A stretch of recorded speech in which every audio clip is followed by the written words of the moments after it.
Welcome to part 2 of Planet Narkariss. Just to catch you up, we're talking about Kuntarkis' home planet Narkariss, where he's from. He's had many past lives there, and now I'm going to ask him about entertainment. What do the Narkarans have in the way of entertainment? Similar to what we have, they do go to beaches. They don't bathe in the suns because the suns aren't like the sun here on Earth. They can lay in the sun nearly all day and they won't get burnt.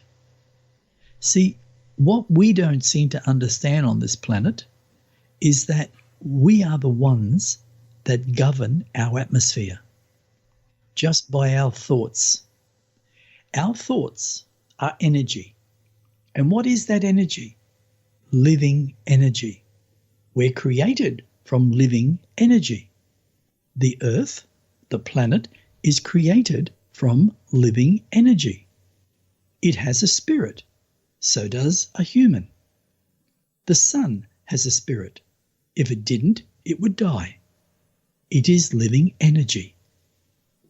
But our thoughts, in a lot of situations over the last 928,000 years, has been very negative because of the amount of humans that have been slaughtered with all the wars that have existed on this planet. And that's over 157,000 in that time. So all that negativity and all the karmic debts of slaughter, rape, murder is upon us all the time because we reincarnate over and over again and create similar situations. And we just don't understand. Where on Narkariss, they have really interesting thoughts.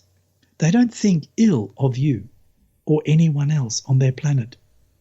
They will come up to you, have a conversation, but they won't stand there and stare at you and judge you like they do here on this earth. And I'm pretty sure every human could actually admit that they've experienced that or done it themselves. How does this relate to the lack of need for sunscreen because of our, say, ozone layer? Okay. Consciousness is very interesting. Every thought you have creates your atmosphere. The more negative you are about the sun is hot, the sun's bad, I wish it was cold, I can't stand the sun, it's annoying me. All those negative thoughts, as well as all the violence that goes on, it literally escalates as an energy field. And that energy field is picked up by the sun. And it gives you exactly what your thoughts are about. It's like if you said every day of your life, Michael, I will never be successful. Your higher consciousness is unbiased. And if you continue that same thought or many thoughts of negativity, what will come to you is exactly what you asked for. You're not going to be successful. Now, on Narkariss, because they have had a complete change in their thought consciousness because of this being that came called Narkariss, they don't think negative of their own brothers and sisters. They will come up to you and say, can I help you? And they will help you no matter what, forever how long, because no one expects to get paid. Where on Earth, today, from what I've seen and experienced, even in families especially, if you go out and mow their yard, they put their hand out to be paid. And I've seen it on many, many occasions, which is really sad. Where on Narkariss, it doesn't happen. So when you're laying in the sun, just enjoying and talking, communicating, you can lay there all day. And the sun is at a temperature that doesn't actually burn the skin. We're here. Have you noticed how it's increased? You can be in the sun for 15 minutes naked. And if you're laying directly in the sun, you'll look like a red turtle. Some people will burn faster than others. Where on Narkariss, they don't have the negativity that we do on this planet. Their thought consciousness is beyond the ego. So their planet and their sun and their moons actually work with them because it's all living energy working in harmony, not against each other. Where we as people on this planet, we literally work against each other. And that's what's really sad. And we need to change that. We need to help each other from the heart. And by doing that, we are literally being helped ourselves consciously. What other things do they do for entertainment while we're just on that? They dance. Oh, yeah, they dance. They dance. They're brilliant dancers, absolutely brilliant dancers. You know how there was a man by the name of Gene Kelly. Now, Gene Kelly was incredible as a dancer. So was Fred Astaire. They were real dancers, real actors. And when they move with such grace. It was like it was nothing for them because they trained their bodies to move, to flow. The Narkarons do it all their life. They never stop. And they all dance. They love it. Sometimes in each city, there is what they call on this planet, call a mall. And our malls are pretty small compared to theirs. Theirs about 1,000 times larger. And sometimes they'll have a gathering of 200,000 Narkarons, 300,000. And they all go under this massive dome in every city. And they'll dance. And then they'll drink Pasaki tea. They're not into alcohol. That's why I wrote Pasaki tea in my book so much. It was like a little joke for me. Because it's a real thing. It's actually real. And it's created from a plant that looks like an eggplant, but it's much richer and larger. And the actual flesh inside is not white like it is in the eggplant on our Earth. It's actually purple, and all the seeds are very rich in nutrients for antioxidants and all that, and a variety of other nutrients for a body to say function at its peakness. So they drink this a lot. And some drink it warm, some drink it chilled, and some drink it at normal temperature. It just depends on the mood that they're in. Speaking of food, is the farming handled by technology, smart technology? Absolutely, yes. They have automatic sprinklers. And when I say automatic sprinklers, they're not like attached to the ground. They have these containers that create water. Now listen to this, create water out of living energy. These beacons are like small spaceships, and they have these devices built in that brings in the living energy. It's like sucking it in. And as it's released, because of the computer system that's built in, that's programmed by the master boards, it literally creates water. And it literally knows exactly how to travel over an entire field. And they have these things over the entire planet creating food. And that's how everything is watered, through these sprinkling systems that literally travel in the air. And they have similar things that are, collecting the food and. Absolutely, yes. They do have people who choose to work in the fields. Don't get me wrong. That's one of the things that Narkarons like to do. They like to do things from a physical perspective, and they will have probably several million all over the entire planet working at these places, and they even do hand packing as well as machine automated packing, going into packed into trucks, taken to outlets, and people can turn around and come in and pick them up and take them home, or they can be delivered to homes. If you go to your computer, which is very different to ours, it's like all glass, and you just tap your fingers on it, and it comes up, and you can say, please deliver this to this address, whenever or whatever the date, And what happens is it literally is delivered. And if it's not delivered by these vehicles that are called Hummers that just go off the ground, they are actually delivered by air transport. And they'll literally come down, and these machines that are loaded will bring it to your door and put it on your doorstep and then return back into the spaceship, and they'll go off to the next place. And these little machines, they're not using propellers in the air, are they? No, they're all Hummers. No, I mean like the little ones that fly down from the spaceship, what kind of technology are they using to hover? What they call living energy. Yeah. They actually use living energy, Michael, for everything. They have learned to harness it. I've learned to harness it through healing. Oh. And and a variety of other things. I learned to use living energy as my thought consciousness in being a spontaneous speaker and being able to talk about heaps and heaps of different varieties of subjects, especially when it's come to do with the past.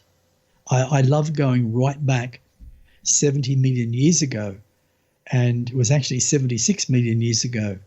And when I saw this first creature, that's why I put him in my book called Charlie. I named him Charlie. I spoke about him.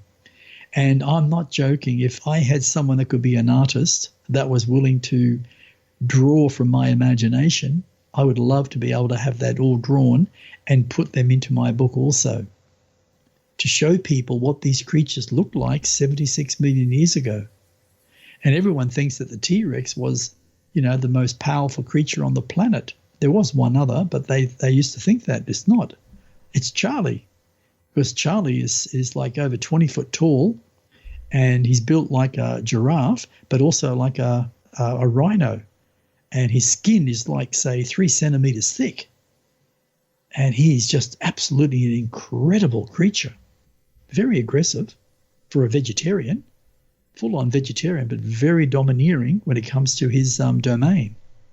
He will flatten you if you come into his domain if he feels threatened, because back then, very different to what it is now when it comes to the animal kingdom. Sure. So going back to my questions, I have to ask you, I'm curious, are all the Nakarons these days, are they all able to see auras if they want to, or is that something that's worked on by a smaller percentage of them? No, the Nakarons, all Nakarons are actually taught this. And again, how they're taught is naturally by their parents, but also by these devices that you can actually put on your head. And you can actually close your eyes and it creates an image of what you want to see. And eventually you can create the image by using your imagination. And imagination is what makes a person open to psychic abilities. And this is what we don't understand on this planet. We just think that we're all psychic, but there's only about, say, I think it's about 8.2% of the entire human population that has any real sight when it comes to seeing spirits or being able to channel knowledge or channel information from the departed ones or from higher vibrations. There are a lot on this planet, probably about, say, 23, maybe 26% that are fraudulent.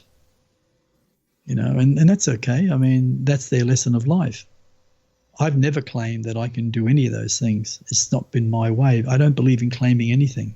I believe in the truth, and I believe in the heart. I believe that we have the ability to create anything that we want from life. But we do have an obstacle. And our obstacle can be things like our fears, our emotions, the dark forces, the reptilians, or simply just very negative energy that has been permeating within this human society probably for over 700,000 years and hasn't been extinguished the way it should be. We need to learn to let go of our past. We need to learn to forgive and move on. And the Nakarons, through Narkariss, learnt that. They learnt and they adapted his philosophy because it felt right to them in their hearts. And the interesting thing about the Nakarons, they are the most friendly giants, if you want to call them, because they're so tall. They are the most friendly beings in the universe. And yet they have been marked as the most aggressive. Yet they're not.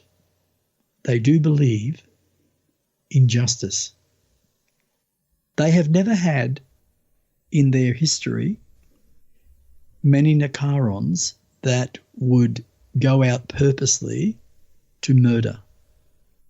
There have been in the past, probably when they first came to the new planet, Narkariss, where there were some.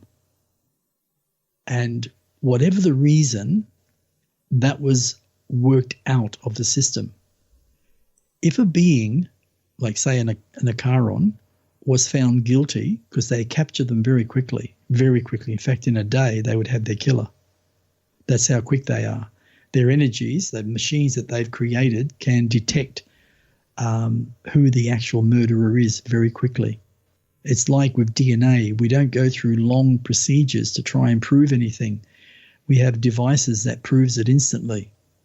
And if you catch a so-called killer or a serial killer, they go through a device, they step through it like going through at the airport, one of those machines to see if you're carrying any time bombs or anything like that.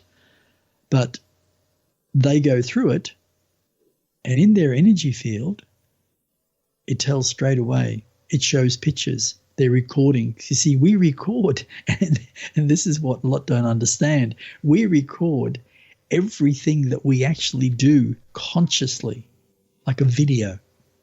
And if we could harness in how to look back in that video, we could see our entire life to what it has been up to this moment in this current life. And eventually, if we wanted to, we could see all. Where once the Nakaron's found guilty, in that same day or the next, he's vaporized or she's vaporized instantly. And as I put in my book, which I found very interesting that I did that, they don't just vaporize the physical structure, which is living energy. They vaporize the entire memory banks of that being. So they can never, and I mean never, incarnate again with those type of habitual characters where they have thoughts of murder or rape or viciousness or whatever. So eventually you actually weed out the really bad, I suppose, DNA out of different people. Oh, yeah, that's effective. I think, so you're saying that, for instance, the actual spirit, yes, and even the soul. The soul is not the problem. The soul just accepts, because the soul would already know that's what's going to happen. What they do is they get rid of the actual physical DNA, then they get rid of the spiritual energy and all the memory banks that are associated with that entity. So if they ever were to incarnate, they would never do the same things. Where here on Earth, a lot of people who are serial murderers sit in jail until they die, or they're hunted down and killed by accident, or they die in prison, or whatever the case may be. And when they come back, percentage-wise, probably about 40%, they come and do the same thing again. In fact, they do it more, which is really sad. And a lot of entities that are now dying are coming back before they're actually going through the light. They have found a way, and that's becoming a little worrying. Where Nakarons believe that justice must suit the crime. And they believe if you take the life of a Nakaron so viciously, then you do not deserve to breathe the same air. and that's why they're vaporized. Instantly, no pain, just done. Wow. So I also wanted to ask about telepathy. Is that something that the Nakarons do? Very much so. They can actually talk, straight from mind to mind. Their minds are very in tune with each other. If two Nakarons, say, came together, one from this side of the planet and one from the other side of the planet, had never seen each other before, and they were put in the same room with no one else around, and they just sat in front of each other, not touching, just sat in front of each other, within half an hour, they could read each other's thoughts if they were projecting those thoughts. So you would read them. They have a very strong policy not to do it unless you have permission. And that's why they work from the heart, and that's why they don't have a problem. And they can also talk to each other from one side of the planet to another just by closing their eyes, putting their hands on their heart or one hand on their heart. They call that person's name and say, "Connect with me, please." And they literally just focus. In a very short moment, they have the voice coming through, and it's literally talking in their head as if their voice was talking to you on a mobile or something like that. Oh, that's so cool. And also, like, they could do it, it could be delayed as well. Like, you could leave a voicemail, so to speak. Yes. If a person's busy, and so you just send them, I just wanted to mention such and such. And Absolutely. then later, when they're free, they can pick up what you've said telepathically. That's right. That's right. Wow. That's right. Because they're so in tune. Also, you were going to ask about before, I think, about foods, weren't you? I think you mentioned something. The interesting thing about foods is, as we spoke about what they do in the fields where they grow them, they grow a very large variety of vegetables, fruits. They grow things like soya beans, but very different, much larger, probably 10 times the size of the beans that are actually on the earth. They're quite large, very, very high in the proteins and all the nutrients that the bodies would actually need to function correctly. Every Nakaron is a vegetarian, and they always have been. Now, if we went back to the other planet, there was a time about 4 million years into their evolution where a certain sector of their society on the other side of the planet were actually beginning to eat animals because they had a loss in food where they couldn't actually supply the food, so they started eating animal. When the higher councils discovered this, they sent a team there to find out what the problem was, and they rectified the problem in about, let's say, 2.5 months of human time. And they returned back to being vegetarians and never went back to being carnivores again. So it's pretty well been vegetarians right through the entire race for, say, 27 million years. And they do have a lot of varieties of beverages that they make from fruits and they make from vegetables.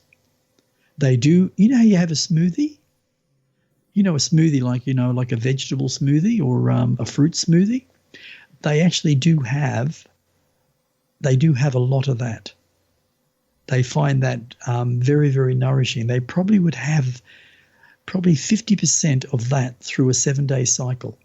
Yeah, and what about the main meals? Like in a day, however long a day is, how many meals would they pause to have? Well, you can't buy. You know how you can buy, like say for instance, vegetarian food, like corn products and all the other things that you have. They don't have any of that. They don't believe in processing natural foods into fast processed foods. They don't believe that it has the same nutritional value. So the Nakarons eat a lot of beans. Now, people like, say, husbands and wives both cook, and they create all different styles of food. You could say they do stir fries. You could say they do pasta type dishes. They do salads a lot. Beans are a very big part of their existence. It's a staple diet. They don't have things like potatoes. They don't. I've actually spoken to Kadir about that, a Canadian from another world, and she said she investigated the potato. She believes the potato has a certain acid in it that is not good for consumption. And it's funny, you can actually get that same information here on Earth. Wow. I haven't come across it, but I've been told you can. So they're sort of saying don't overeat in potatoes. It may not be a good thing for certain people. And like I wanted to ask how many times will they pause to have a solid meal in a day? Like we kind of do 2 or 3. They have one solid meal a day. Ah. One solid. And normally that is lunchtime. Yeah. Depending. Some still have a traditional evening meal, and they have small little munchy meals throughout the day. They actually burn up a lot of energy. Now, what they found is when you eat certain types of food on a regular basis, your body becomes in tune with it, and it balances itself out and its energy levels only to have a certain amount, and the body seems to function much better. Where we have 3 meals a day, and a lot of countries, they eat such hollow food and they eat large amounts, and they end up putting all this weight on in a very short period of time. And most of the time it's carbs. Now, it's a known fact that carbs are good for you, but you're better off having a higher protein intake than carbs, because protein is a muscle builder. It repairs tissue and it gives you energy. Now, carbs give you energy, but if you don't use the carbs that you're actually eating, they turn to sugars, and sugars turn to fat. And then you have to run an extra 100 kilometres a week to try and burn all that extra fat off. So that's where the dilemma is. We're actually defeating ourselves, and we need to look at more closely what we're consuming as food. So I think you've mentioned that we here on Earth have come from the Narkariss 928,000 years ago. That is correct. After Narkariss was on the planet for a long period of time, the Narkarians made the decision that they had to gather up these certain ones, and it worked out a little over 87,000. And they brought them all together in one massive stadium, and they spoke to them from the heart, how the Narkarians had been listening to this entity from another vibration, and tried to help them understand that there is a time for change. And every one of these 87,000 or a little over wanted to be the same. They didn't want to change. They all congregated to one part of the planet. And it's interesting, isn't it, about energy? They're all attracted to each other. Where the rest of the Narkarians, they wanted to learn. So they were attracted from that energy. And that's why they grew consciously to a higher understanding. Now, the decision was made to take these 87,000, so they decided to do research and find a decent planet. They found several, but the one they chose was this planet called Earth. Well, it wasn't called Earth back then, it was just a planet. The Narkarians, because of the wisdom and understanding and the effort and time that Narkariss put into it, they called it Karis. They named this planet Karis.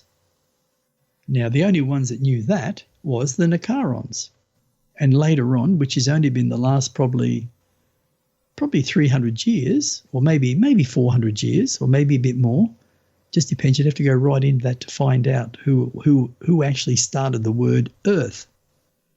Now, the word Earth was discovered and it was put into a dictionary meaning planet. So that's from the English language. But it hasn't been named Earth for, let's say, the last 1,000 years. 1,000 years ago, no one ever said the Earth. They said the planet. If the astrologers were going to speak about anything, they would say the planet. But originally was Narkariss. Now, it was given in his honour. But when they put them here, they didn't give them any form of technology. What they did give them was food. Lots of it. So they were left here to sort themselves out. And here we are today as humans. But the Narkarons, they grew very rapidly when it came to conscious thought and conscious understanding. Now, at the present moment, there are millions and millions of Narkarons living on the planet in physical form. But there are also millions that have over a long period of time evolved beyond the physical flesh. And the only way to go beyond the physical flesh is not overnight. It takes many incarnations. And you've got to be able to remember that was your road to progress, to learn to let go. So you have to remember it in every lifetime. On Earth, we could never do that. So we couldn't ascend in one lifetime because there's too much karma on this planet to deal with first. You just can't walk away from your karma. It doesn't work that way. And there's no one on this earth that can actually dissolve your karma like many think there are. There is no one except you, the individual. Because you created it, you have to learn to understand it by gaining the knowledge from whoever and dissolving it and moving on. The Narkarons, also, one thing I must say too, a lot of the Narkarons have now acquired the ability, because they are thought consciousness without a physical body, they have learnt to also step down back into vibration and take, by creating through manifestation from living energy, a solid body. Not to eat food, but they can come back. So the people on Narkariss can communicate with them as if they were physical. And they also bring back a lot of enlightened knowledge to the Narkarons. So they grow from. And that's the difference. Wow. And what's the population approximately of physical beings on Narkariss? I think it's a little over or a little under 40 billion. 40? 40 billion. Yeah, wow. Originally, I had another figure, but I found it wasn't actually correct because I wasn't sure if that was excluding the ones that have left or the ones that were still on the planet. But I believe, and I can find out exactly, but I think it's a little over 40 billion. And is the planet larger than ours? Oh, yeah. Oh, it's got to be between, well, from what I can judge it and what I've been told by Kadi, this being from another world, it's between 3 to 5 times the size of Earth. Gee. Yeah, very different. Wow. Do you remember I was telling you, I wrote this in my book and I always have a little laugh over it because I think it's quite amazing. There is a race called the Ilias, which we'll be talking about on another subject.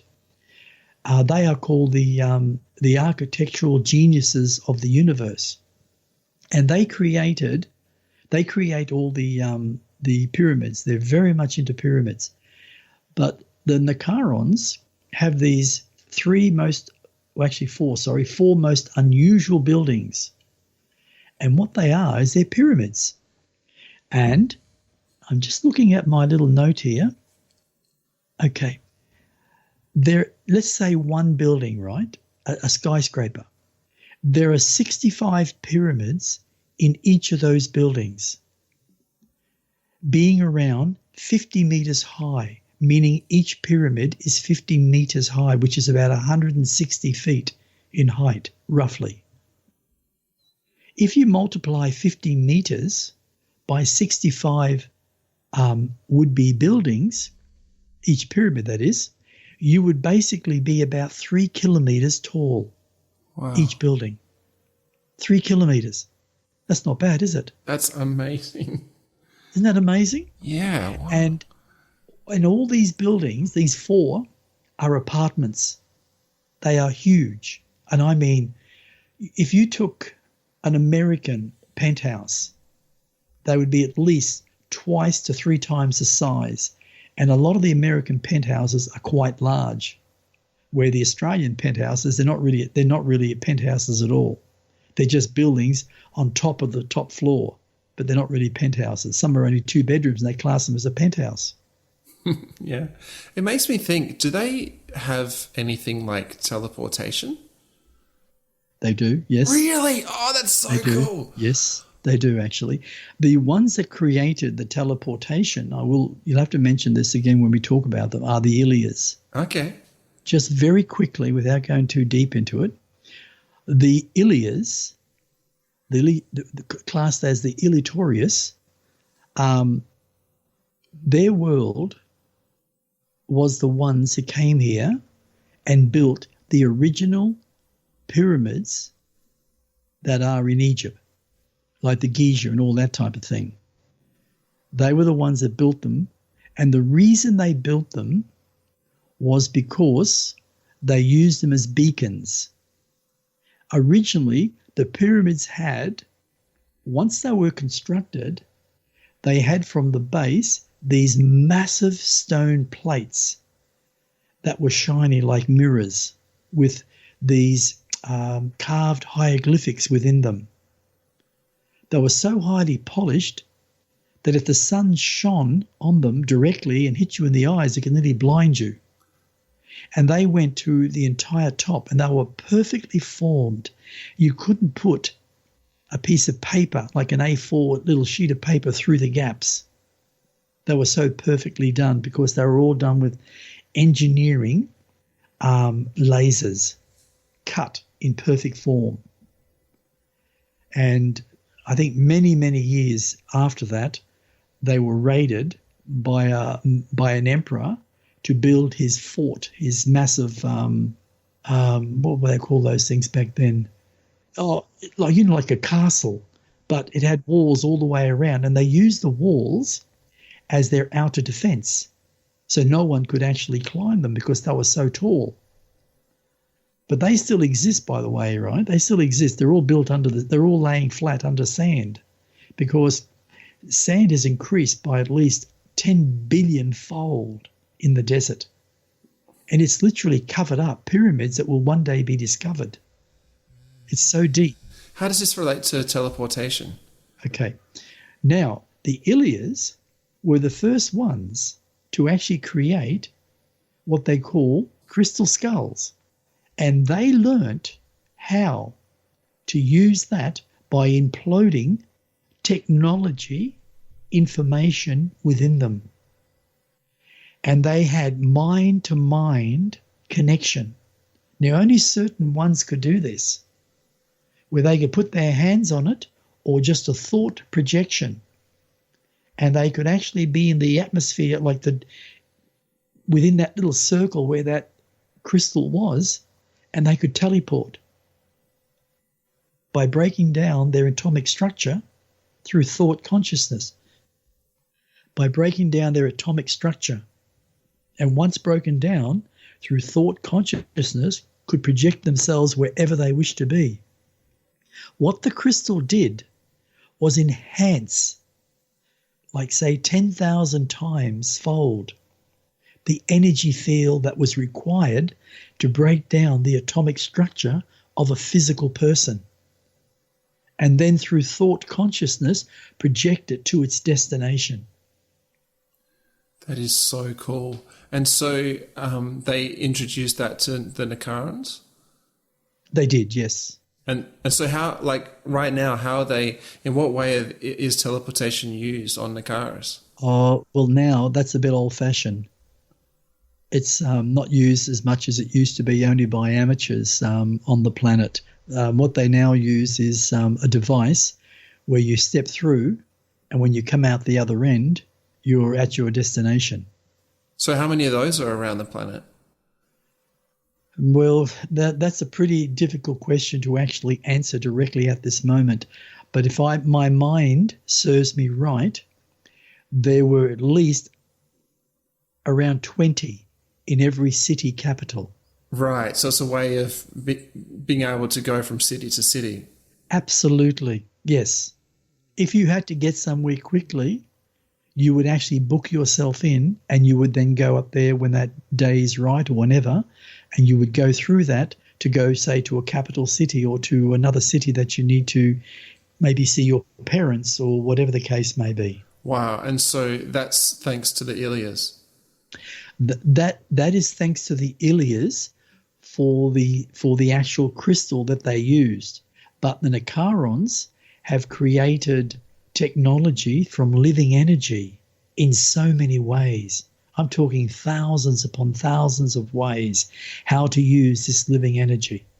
I mean, they're 27 million years old.